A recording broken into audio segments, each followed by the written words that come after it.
Assalamualaikum and hi everyone. I am Teacher Atika. So today we gonna learn English Kafah. Okay, now open your English Kafah textbook, page 45, topic 10, story time.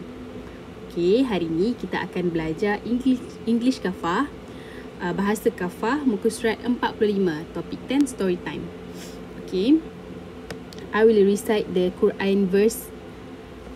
Bismillahirrahmanirrahim. Wa yu'thiruna ala anfusihim walau kana bihim khasasah.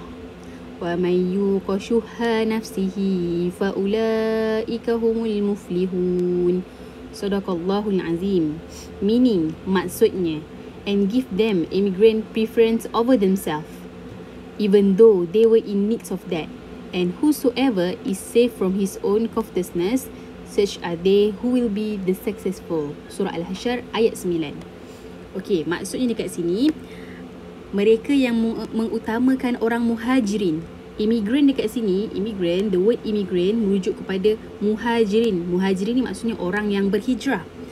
Mereka yang mengutamakan orang muhajirin lebih dari diri mereka sendiri, sekalipun mereka dalam keadaan kesusahan, even though they were in need of that. Walaupun dia dalam kesusahan. And whosoever is safe from his own covetousness. Dan ingatlah, sesiapa yang menjaga serta memelihara dirinya daripada sifat bakhil. Bakhil ni kedekut.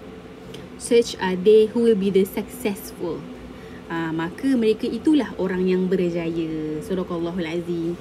Allah cakap dekat sini. Dan mereka yang menjaga orang muhajirin. Orang yang berhijrah.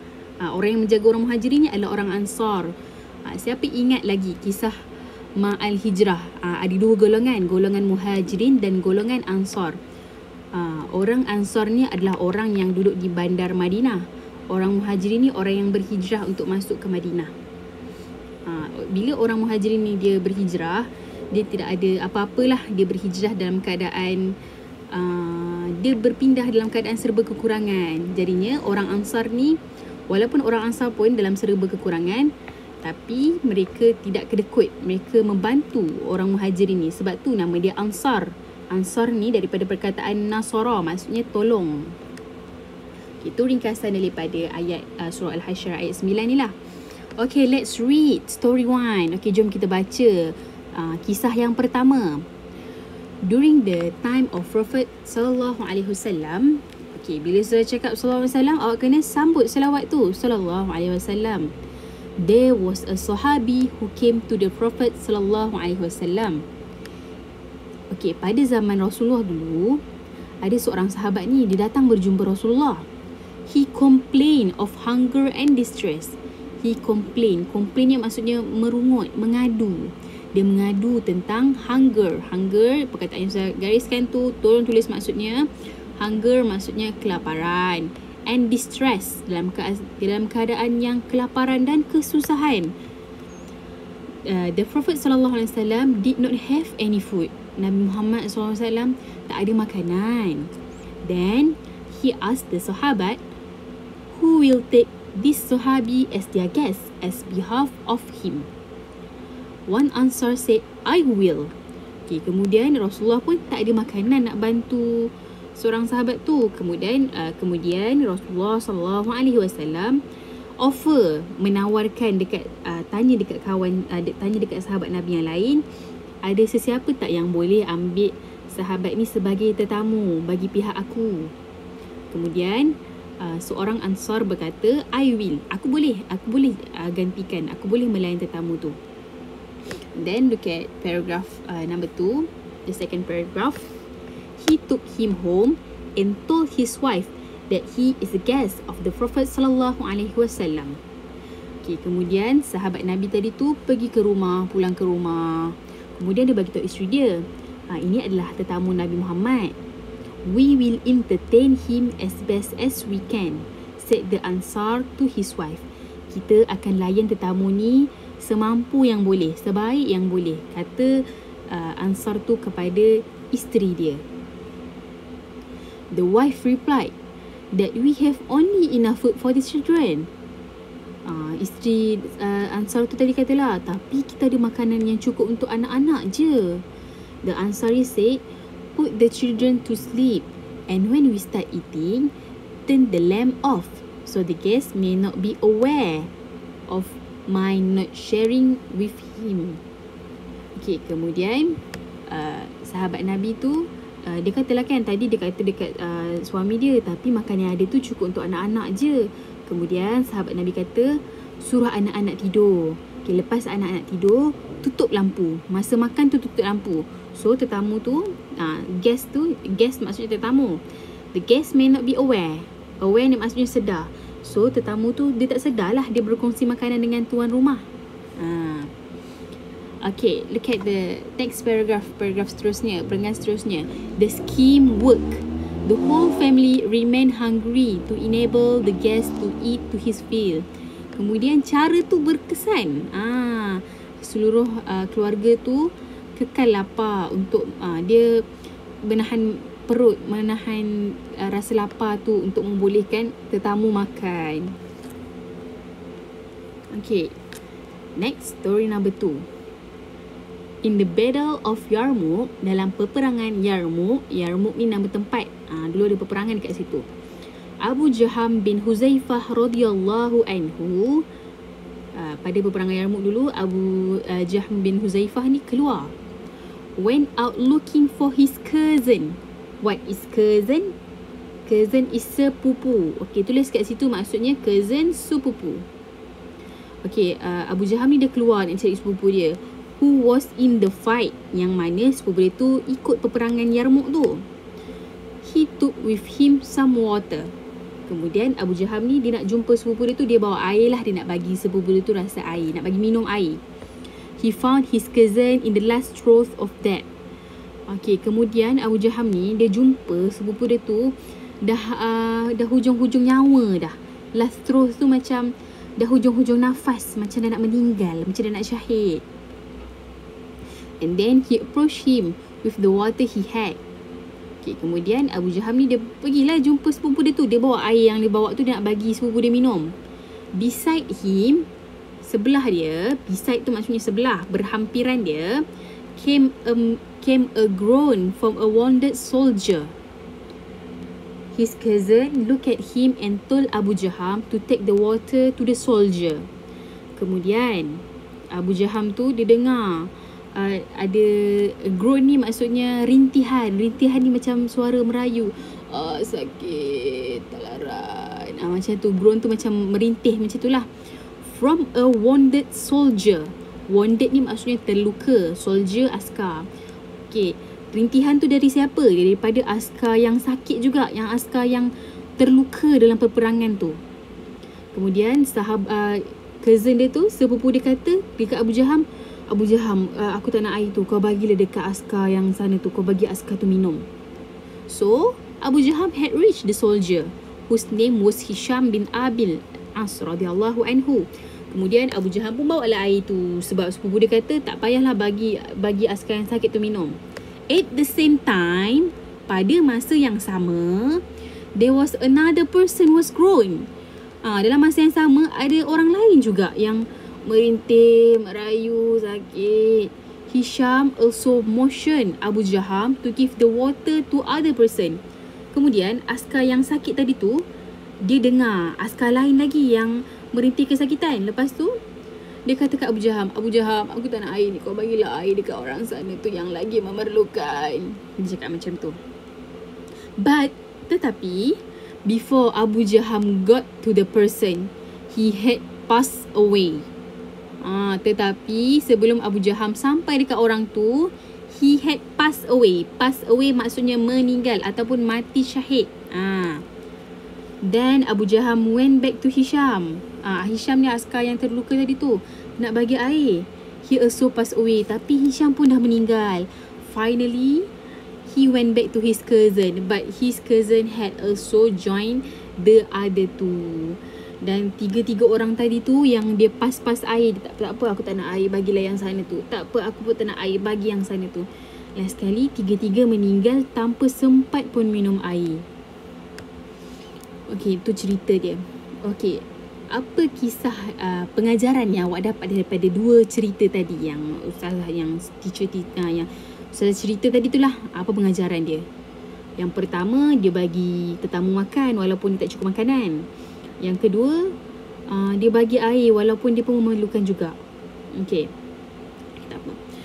Kat sini tulis moral of the story. Pengajaran daripada kisah ni, we indeed prefer other above ourselves. Kita hendaklah mengutamakan orang lain melebihi diri kita sendiri.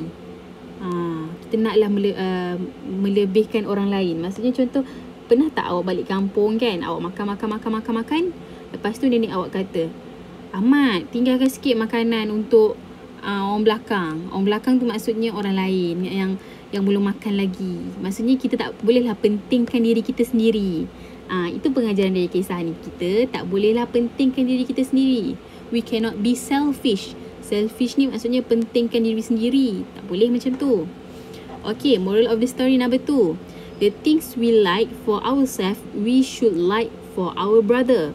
Benda yang kita suka, kita naklah berkongsi. Contohnya, kita nak air, contoh dalam kisah tadi, walaupun dia nak air tu tapi dia bagi orang lain yang memerlukan, walaupun dia dalam keadaan yang memerlukan. Maksudnya, kalau kita ada kegembiraan, kita naklah berkongsi dengan orang lain. And moral of the story number 3, sacrifice and sincerity. Sacrifice maksudnya berkorban. Berkorban dan ikhlas. Sincerity tu maksudnya ikhlas. Kita hendaklah berkorban dan ikhlas. Sincerity and sacrifice and sincerity are the formula of ukhuwah Islamiah. Kunci hubungan silaturahim ni ada dua. Yang pertama pengorbanan, yang kedua keikhlasan. Dua benda ni kena ada dalam kita berukhuwah Islamiah. Okay, now look at page 48. Buka muka surat 48. Ada latihan. Activity 1. Answer the questions.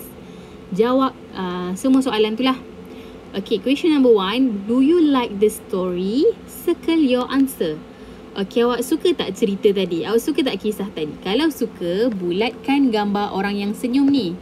Bulatkan gambar orang senyum. Kalau tak suka, bulatkan gambar orang yang monyok ni, yang mukanya macam sedih je ni. Bulatkan tu.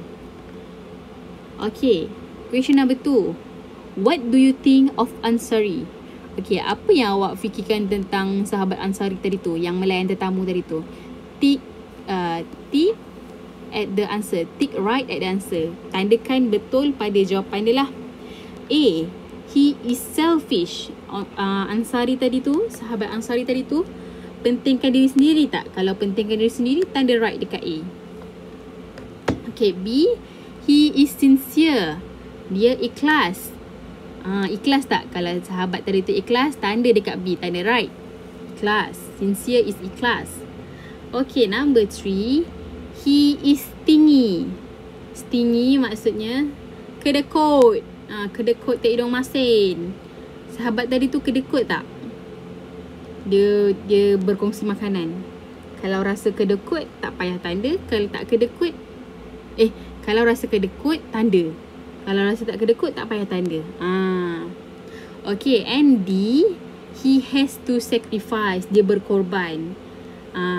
Tadi kisah sahabat tadi, dia berkorban tak? Dia suruh anak dia tidur, dia tutup lampu.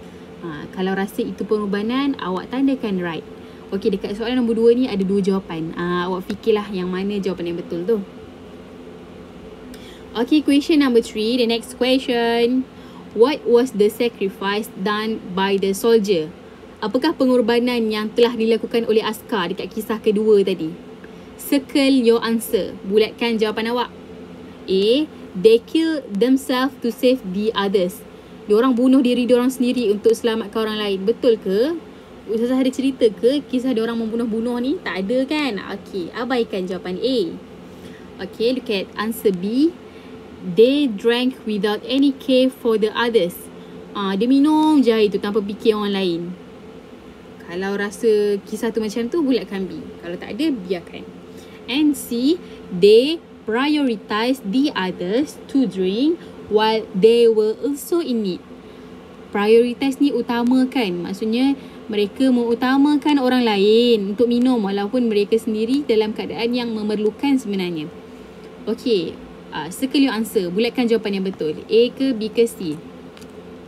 Okay, and then rewrite your answer. Tulis balik jawapan awak. Okay, kalau awak pilih C, salin balik. D, prioritize. Tulis kat jawapan yang ruang kosong ni lah. And then let's move to the next question. The last one. Meet one of your friend to fill the information below. Shake hand and hug them after you complete it. Okay, jumpa kawan awak untuk lengkapkan ruang yang kosong ni lah. Kemudian salam dan peluk mereka selepas mereka tulis. Okay, full name. Full name ni nama penuh. Like perkara yang awak suka, dislike perkara yang awak tak suka. Contohnya awak jumpa adik awak kan, tulislah nama adik awak. Sebab kat sini dia kata meet one of your friend. Tapi tak boleh nak jumpa kawan, awak buat dengan adik-beradik sendiri. Buat dengan family sendiri. Kalau tak ada adik-beradik, buat dengan family sendiri. Tulis nama ibu, tulis nama ayah. And then tulis like and dislike. Like perkara apa yang awak suka. Kalau awak suka macam awak suka adik awak sebab dia rajin layan awak main game sama-sama. Okay, tulislah dekat like tu play game together. Macam tu. Lepas tu awak suka sebab apa lagi yang adik awak? Always share food together. Suka kongsi makanan sama-sama pun boleh. And then dislike. Dislike ni tak suka. Kenapa tak suka? Tulislah tak suka sebab sebab wake up late. Sebab adik awak tu suka bangun lambat. Tulislah dislike. Contoh macam tu. Kalau tak ada perkara yang awak tak suka, tak payah tulis pun tak apa. Okay, itu sahaja. Senang je latihan kali ni. Okay, that's all for today. Don't forget to complete the exercise. Jangan lupa siapkan latihan ni, muka surat 48 ni. Sikit je, senang je. Okay, and then after you complete the exercise, please submit to me lah. Please submit at Telegram. Okay, that's all for today, I think. Assalamualaikum warahmatullahi wabarakatuh.